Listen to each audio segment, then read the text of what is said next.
Então nós acreditamos que nesse ano, custe o que custar, aconteça o que acontecer, nós vamos florescer para a glória de Deus. Nós vamos florescer pessoalmente, nós vamos florescer como igreja, nós vamos florescer em família, nós vamos florescer na sociedade que é aí fora, nós vamos florescer para a glória de Deus. Florescer não é somente o crescimento numérico. Ainda que tudo isso seja importante, a gente acredita que isso também pode e vai acontecer. Mas muito mais um brilho celestial na nossa vida. A palavra florescer no sentido figurado é um brilho, é a luz, é a prosperidade. Então nós acreditamos que esse ano nós vamos ser muito prósperos. Nós vamos brilhar para a glória de Jesus, nós vamos crescer nessas áreas que eu acabei de citar aqui, e tudo isso é para que vejam a glória de Deus em nós. E hoje talvez seja a mensagem mais importante que eu já ministrei nesse ano de 2019. Talvez até aqui não haja uma mensagem tão especial e importante para os nossos dias, para a nossa comunidade. O nosso tema hoje é florescendo em família. Você pode repetir isso comigo? Florescendo em família. Por que em família? Porque nós acreditamos que uma igreja, para que ela seja forte, precisa existir nessa igreja famílias fortes. Alguém já disse, e eu concordo, que um pastor local ele deve ministrar pelo menos 2 ou 3 vezes o tema oração durante um ano, 2 ou 3 vezes o assunto família durante o ano. Tamanha a importância desse tema na vida de uma igreja local. Se nós conseguimos florescer em família, certamente o próximo passo ou a próxima mensagem vai acontecer. Nós vamos florescer na nossa comunidade local. Só que para que você floresça em família, você vai precisar reconhecer alguns aspectos da família. Vai ser muito importante que você entenda que o nosso modelo, Jesus Cristo, ele floresceu em família. Abra comigo a sua Bíblia, no Evangelho de Lucas, capítulo 3, versículo 23. Esse é o nosso ponto de partida. Evangelho de Lucas, capítulo 3, versículo 23. Como eu disse, essa nossa série ela vai ser pautada no nosso modelo maior, que é Jesus Cristo. Então Jesus, nós vamos começar a enxergar na Bíblia que ele floresceu na família dele. Evangelho de Lucas, capítulo 3, versículo 23, diz assim: Ora, tinha Jesus cerca de 30 anos ao começar o seu ministério. Por que eu escolhi iniciar essa mensagem com esse texto? Porque o contexto desse texto fala de um Jesus que era submisso, que era obediente à sua família.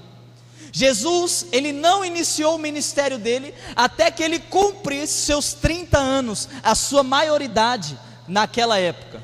Por quê? Porque todo filho tinha a responsabilidade de contribuir, de colaborar com a sua família. Então Jesus, durante toda a vida dele, adolescência, infância, essa fase já de maturidade, na juventude, ele foi alguém que floresceu na família dele. Ele foi alguém que obedeceu seus pais. Ele foi alguém que ajudou o seu pai José. A Bíblia diz que ele era um carpinteiro, é isso que a Bíblia diz? A Bíblia na verdade traz a ideia de que ele era solícito ao pai. Ele contribuía, colaborava com seu pai nos afazeres.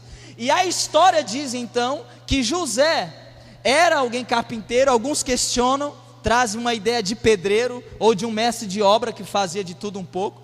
Mas o fato é que Jesus florescia inclusive com a responsabilidade de continuar ajudando a sua família com o seu trabalho. Jesus ele não abriu mão desse processo em prol de uma missão para a humanidade.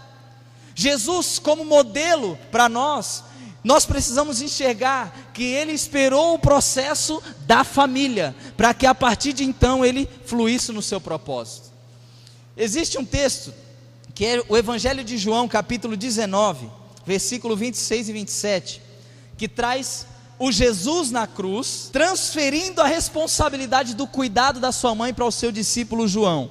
Diz assim, Evangelho de João 19, 26. Vendo Jesus sua mãe, junto a ela, o discípulo amado, disse: mulher, eis aí o teu filho. Depois disse ao discípulo: eis aí a sua mãe. Desta hora em diante, o discípulo tomou para a sua casa. Jesus, ele era tão comprometido com a sua família, que inclusive no cumprimento do seu propósito, ele não deixou de direcionar sua mãe aos cuidados do discípulo João. Jesus, ele floresceu tanto na família, ele foi tão fiel a esse princípio da família, que mesmo diante do sofrimento da cruz, ele ainda conseguiu transferir a responsabilidade do cuidado da sua mãe para o seu discípulo. Nós precisamos enxergar em Jesus, não somente um modelo perfeito, mas um norte para aquilo que nós precisamos fazer em nossa família. Nós precisamos respeitar as nossas etapas em família. Nós não podemos ser negligentes, nós não podemos deixar de cuidar da nossa família. Amém? Nós não precisamos ter aquele ímpeto de querer ganhar o mundo todo, mas perder a nossa. Nós precisamos ser equilibrados e não esquecer do nosso bem maior, talvez, na terra. O que é importante a gente lembrar também? Que as nossas famílias hoje, elas vivem como é que eu posso chamar? Tem vários tipos de família, é isso que eu quero dizer. Existe um grupo de famílias que vivem de um jeito, existe um grupo de famílias que se compõem de outro jeito. A família atual, ela está totalmente mistificada.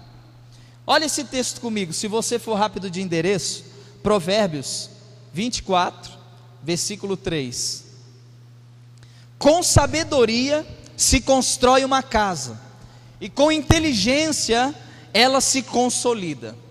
O que eu quero trazer para nós aqui, como igreja local, não é com a intenção de magoar você, ou de gerar nenhum tipo de constrangimento. Eu sei que falar de família, em alguns momentos é um assunto delicado, porque cada família vive de um jeito.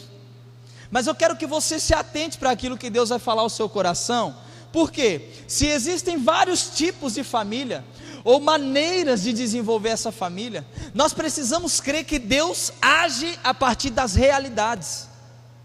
Nós precisamos acreditar que Deus não somente age a partir das realidades, mas Ele age na realidade da sua família. Por quê? Senão nós vamos cair num erro de comparar as famílias. É lógico que existe um certo padrão de uma família bem-sucedida. Existem algumas características que uma família que serve a Deus devem seguir. Mas isso não significa que nós temos que comparar as nossas famílias.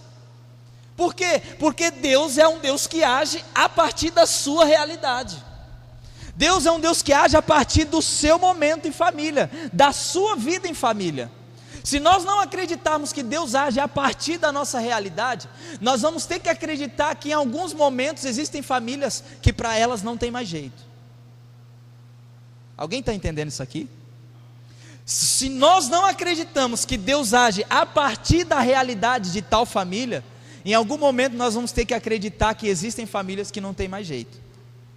Então eu quero, na verdade, trazer aqui para você algumas coisas que talvez não sejam novas, mas é bom a gente lembrar sobre o conceito de família, ou o que é que essas histórias têm em comum.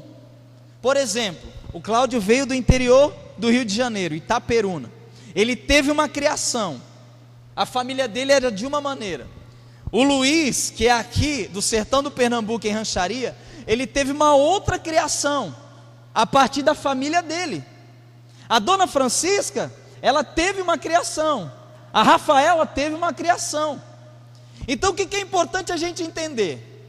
Se existem diferentes formas de criação, e aqui eu não estou questionando qual é certo e qual é errado, nós precisamos acreditar que independente do seu nível, da maneira que você foi criado, da maneira que a sua família desenvolveu a sua vida, hoje Deus pode trabalhar em você e a partir de você. Amém? Nós precisamos entender que essa realidade que Deus pode agir, traz vários tipos de família. Por exemplo, tem aquela família que a gente chama de uma família convencional, civil. É aquele casal que é recém-casado e só tem os dois. É o esposo e a esposa, eles são uma família. Tem aquela família tradicional, que é o esposo, a esposa e os filhos. Mas, por exemplo, tem outros tipos de família, onde é de uma pessoa só, por opção ou por intempéries da vida, ou seja, aconteceu alguma tragédia. Existem aquelas pessoas, por exemplo, que são viúvas, o marido morreu e ela escolheu ficar só. Existem aqueles que decidiram ficar solteiro, aleluia, não estou falando, aleluia, tem aqueles que decidiram ficar solteiros, que não é o caso do nosso irmão aqui, amém? Existem aqueles que por algum motivo estão só. Um outro tipo de família é uma família multigeracional. Que família é essa? É aquela que é composta pelo avô, pela avó, o pai e o filho, eles moram tudo junto. As gerações estão dentro da casa. Uma família geracional. Outro tipo de família é aquela que é formada por dois irmãos independentes. Por exemplo, os pais morreram e os irmãos estão ali morando sozinhos. É uma família. Um outro tipo de família é a família onde os tios ou avós criam o filho sem o consentimento dos pais ou sem a intervenção dos pais, por exemplo, por algum motivo. Aqui em Rancharia nós temos muito disso. Um que deu filho para outro criar. E aí eu não quero questionar o que é certo e o que é errado, eu não sei quais são aí os seus motivos. Mas o que eu quero que você saiba, enfatizando os tipos de família, é que Deus tem o poder de agir a partir dessa realidade. Senão, existem pessoas que não teriam mais jeito. Nós temos que acreditar que, independente da realidade, Deus pode agir a partir dela. Deus pode transformar o que for necessário, e a partir de você, a partir da sua realidade, a sua família pode florescer muito para a glória de Deus. A sua família pode ser resposta dos céus para essa geração, para esse lugar, para essa cidade, para as pessoas ao seu redor. A sua família pode ser uma bênção para aqueles que precisam, por exemplo, de um alimento. A sua família pode ser uma bênção para aqueles que precisam de um quarto para dormir uma noite. A sua família pode ser uma bênção para educar crianças que estão na sua vizinhança. Você sabia disso? O poder da influência de uma família. E é lógico que essas famílias que são muito atuais, como famílias, nós precisamos fazer aqui alguns esclarecimentos básicos sobre a família. Porque senão nós não vamos conseguir florescer como família sem entender a função de cada um. Nós precisamos. Eu quero tomar o texto de Marcos, Evangelho de Marcos, capítulo 10, versículo 2 ao 9, para falar desse primeiro esclarecimento. Eu preciso reconhecer que a família foi instituída por Deus. Esse é o primeiro esclarecimento que nós precisamos entender. Evangelho de Marcos 10, versículo 2 diz: alguns fariseus se aproximaram de Jesus e, para colocá-lo à prova, questionaram: é permitido ao homem separar-se de sua esposa? Disse Jesus: o que lhes ordenou Moisés? E eles responderam: Moisés permitiu que o homem desse à sua mulher uma certidão de divórcio e a mandasse embora. Então esclareceu Jesus: Moisés vos deixou escrita essa lei por causa da dureza dos vossos corações. Entretanto, no princípio da criação, Deus os fez homem e mulher. Por essa razão, o homem deixará pai e mãe e se unirá à sua esposa, e os dois se tornarão uma só carne. Dessa forma, eles já não são dois, mas uma só carne. Portanto, o que Deus uniu, não separe o homem. Preste atenção. Jesus ele foi questionado em relação ao divórcio. Só que você viu que no início do texto, o que eles queriam fazer? Eles queriam pôr Jesus à prova. Jesus, como ele é Jesus, ele foi lá no fundamento, ele foi lá na origem. Sabe o que ele disse? como que foi que Moisés sugeriu? O que é que Moisés disse? E eles responderam: Moisés, ele falou para a gente dar a carta de divórcio. Aí Jesus responde: mas no princípio não era assim. Qual é a questão que nós precisamos entender? A família é uma instituição de Deus. Deus é o autor da família. Para isso, Jesus então volta lá no princípio. Ele diz: no princípio não era assim. Então ele argumenta: Deus separou o homem e a mulher. Ele diz: por isso deixa o homem, o seu pai e a sua mãe, se unirá à sua esposa. É como se Jesus tivesse dado o passo a passo da família, do casamento. Qual é o passo a passo? Primeiro, deixa o seu pai e a sua mãe. Uma família, para ela ser instituída, esse primeiro entendimento nós precisamos ter: deixa o seu pai e a sua mãe. E a partir do momento que você deixa o seu pai e sua mãe, une a sua esposa, no caso dos homens. A mulher vai se unir ao seu esposo. E o resultado desses dois passos é se tornar uma só carne. Então Jesus, ele volta lá no Gênesis, quando Deus institui a família. Deixa o homem pai e mãe, se une à sua mulher e se torna uma só carne. A família é uma instituição de Deus, e esse esclarecimento precisa ficar muito claro. Mesmo que Moisés tenha dado a carta do divórcio, Jesus disse: no princípio não foi assim. Essa carta, ela foi dada por causa da dureza do vosso coração. Em outras palavras, nunca esteve nos planos de Deus que um homem ou uma mulher se separasse depois de casados. E eu não quero aqui entrar na questão: e aqueles que então se separaram, como é que nós vamos lidar com isso? Talvez em algum outro momento eu vou falar sobre isso, mas eu quero que você entenda que a família é uma instituição divina. Amém? Por isso que é importante a gente florescer em família. Segundo esclarecimento, eu preciso dar espaço para a harmonia do meu lar. O que é harmonia? É quando as coisas acontecem entrelaçadas em plena harmonia. As coisas acontecem exatamente no momento que devem acontecer, da forma que devem acontecer. Eu preciso dar esse espaço para a harmonia do meu lar. E olha o texto que eu quero usar, Efésios 4, 26 e 27. Estremecei de ira, mas não pequeis. Acalmai a vossa raiva antes que se ponha o sol, e não deis lugar ao diabo. Não permita que a ira acabe com a paz e a harmonia do seu lar. Não permita que a sua raiva, ela destrua a harmonia do seu lar. Não permita que aquele seu momento onde você ficou irritado, irritada, destrua a harmonia que Deus quer estabelecer na sua casa. Ora, é lógico que nós temos o nosso temperamento natural. Em alguns momentos a gente fica irritado, em alguns momentos acontecem coisas que a gente não fica à vontade dentro de casa. Ou é só na minha casa que acontece isso? Acontece na de vocês? Eu não sei com o nosso irmão aqui, né? Só se for com ele mesmo. Eu não consigo entender como é que tem ira numa casa que uma pessoa mora sozinha. Mas obrigado pela informação, é uma informação importante. Nós não podemos dar lugar para ira na nossa casa. Em que sentido? Você não pode dormir irado, brigado, com raiva dos seus familiares. Não faça isso.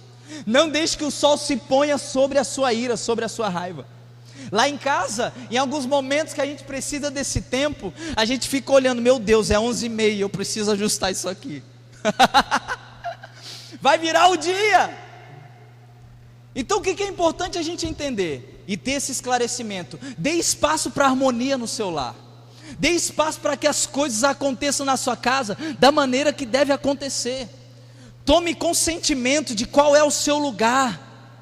Preste atenção, qual é a minha participação na harmonia dessa casa. Não adianta a gente cobrar só do outro, mas nós temos o nosso compromisso de firmar essa harmonia dentro do nosso lar. Terceiro esclarecimento: eu preciso lembrar que o meu relacionamento familiar está ligado ao temor do Senhor. Efésios 5, 21. Sujeitando-vos uns aos outros no temor do Senhor. Na vida cristã e nos relacionamentos, é indispensável o temor do Senhor. As coisas muitas vezes elas não pioram na família ou nos relacionamentos Porque existe o temor do Senhor no nosso meio. Quando a gente começa a entender que Deus é que governa a nossa história, e que nós tememos a esse Deus, o nosso relacionamento em família, e o nosso relacionamento entre os irmãos, eles começam então a passar por um filtro. A gente começa então a pensar melhor. Então o que é importante? Lembre-se de que na sua família, você teme ao Senhor, e os restantes também. Ah, mas Alexandre, e se não acontecer, se na minha família não for assim? Seja você então aquele que envolve a sua casa com o temor de Deus. Seja você aquele que demonstra o temor de Cristo na sua casa, e dê espaço para que esse relacionamento aconteça.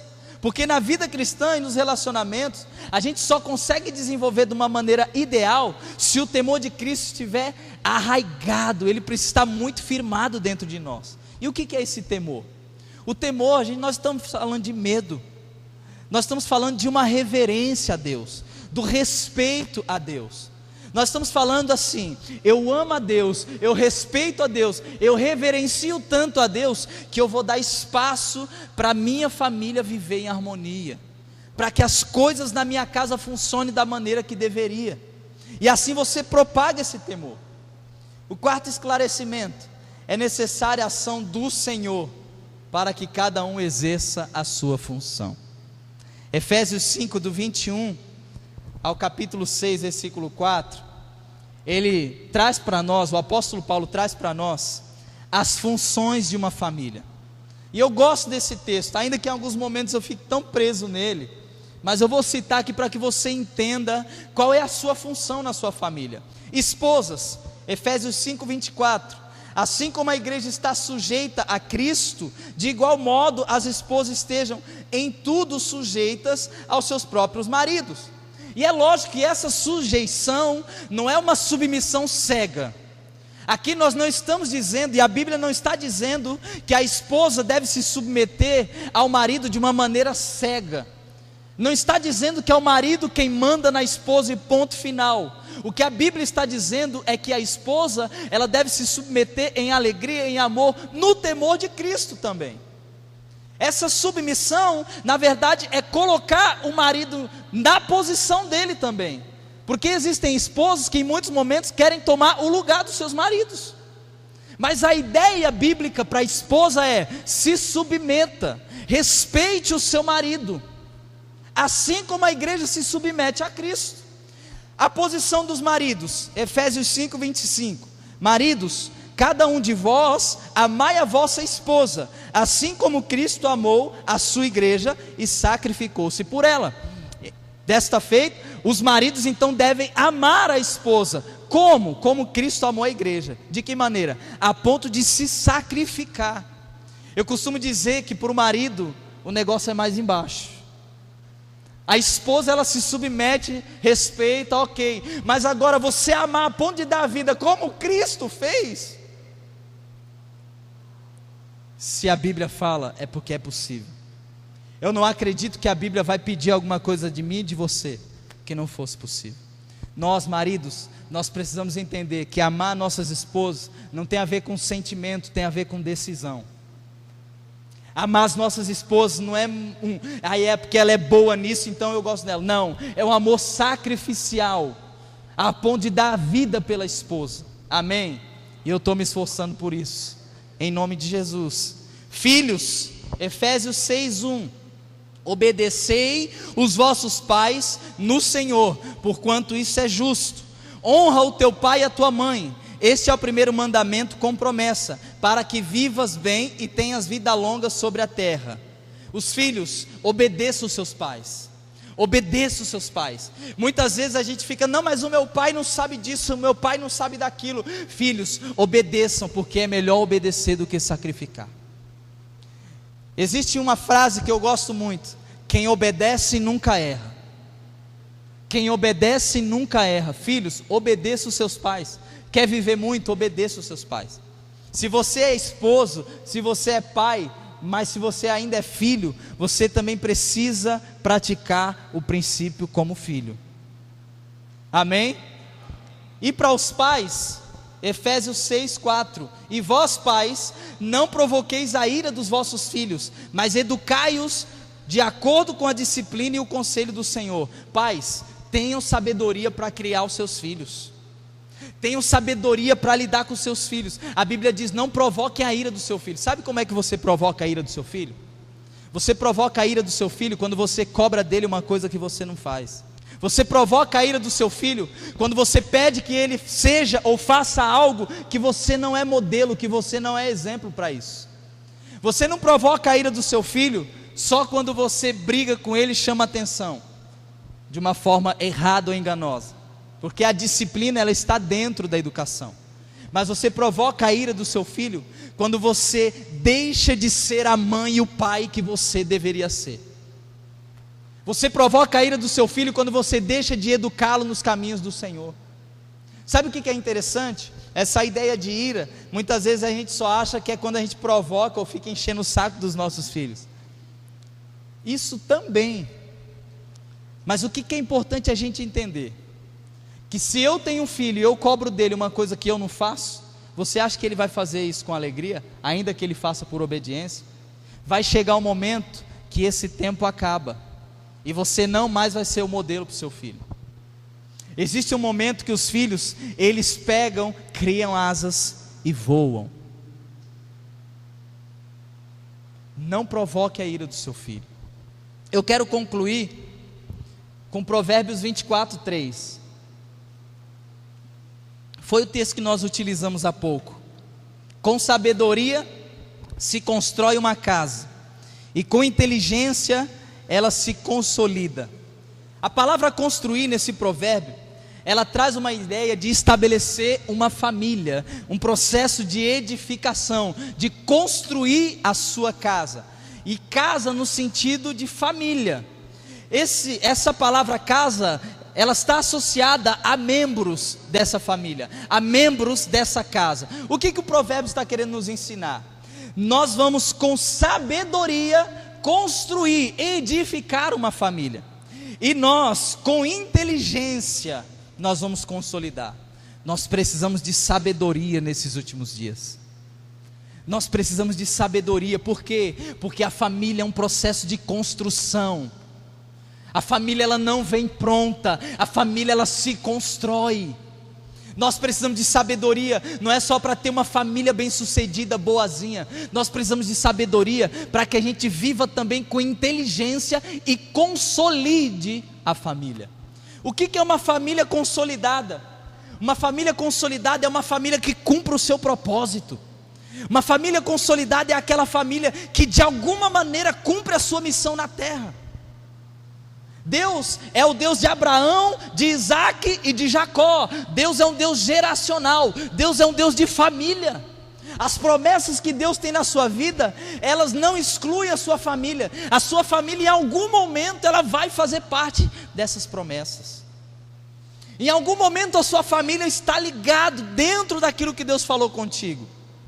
Então nós precisamos ter sabedoria para construir essa família, inteligência para consolidar. Por quê? Porque nesse tempo, nessa nossa era, se nós não tivermos famílias fortes, a igreja de Cristo na terra não será uma igreja forte.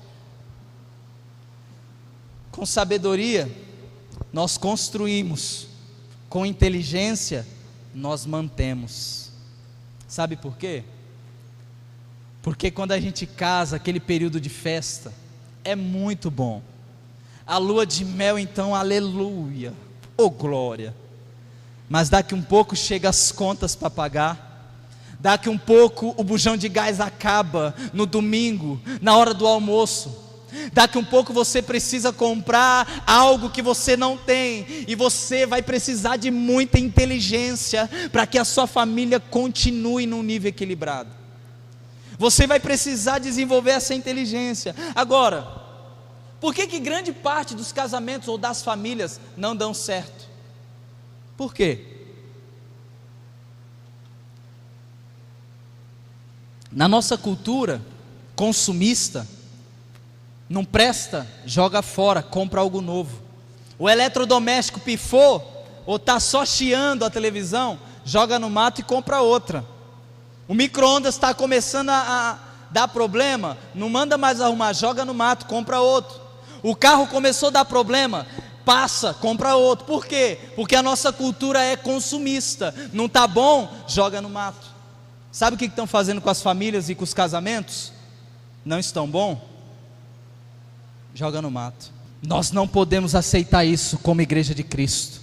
Nós vamos ser aqueles que reconheceremos que a família é uma instituição divina. Nós vamos viver o melhor de Deus para as nossas famílias.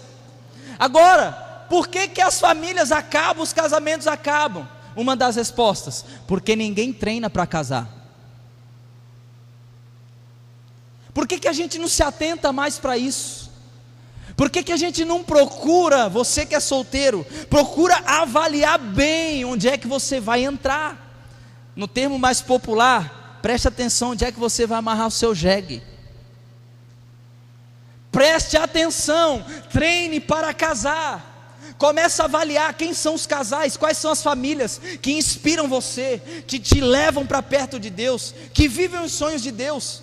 Procure características na pessoa que levam você para mais perto de Deus. Por que é importante a gente falar sobre isso? Porque sem essa presciência, sem a gente treinar, sem ao menos a gente sondar as famílias que vivem próximo de nós, a gente vai chegar muito cru no casamento. Nós vamos chegar totalmente vazios de informações. Aí a gente vai trazer a bagagem da nossa casa. Se você é alguém que os seus pais tiveram um bom casamento, você até chega com uma boa bagagem. Mas e quem não teve? Por isso que é importante, e insisto, você solteiro, solteira, treine para casar. E olha lá, o pastor falou para treinar, então eu tenho que sair atirando, pegando um e o outro. Misericórdia, eu não estou falando disso. Eu estou falando de ciência, de buscar informações, de fazer treinamentos, de conversar com pessoas que são influência e são modelo nessa área para você. Não chegue no seu casamento totalmente zerado, sem informação sobre um casamento. Isso certamente vai evitar você de ter muitos problemas. Encerro com o texto de Josué, capítulo 24, versículo 15. Escolham agora a quem vocês querem servir, se as divindades às quais serviram os vossos antepassados além do Eufrates, na terra da Mesopotâmia, ou os deuses dos amorreus em cuja terra vocês agora habitam. Aí Josué disse: eu e minha casa, porém, nós serviremos ao Senhor. Você tem a opção, porque Deus age a partir da sua realidade. Escolha hoje a quem você vai servir. Sirva a Deus com a sua casa, do seu jeito. Deus vai agir na sua realidade. Deus vai mostrar para você quais são as coisas que precisam ajustar. Deus vai te instruir qual é a maneira que você deve fazer para que a sua família seja uma família bem-sucedida, e assim você floresça em família para a glória de Deus. Amém? Fique de pé no seu lugar.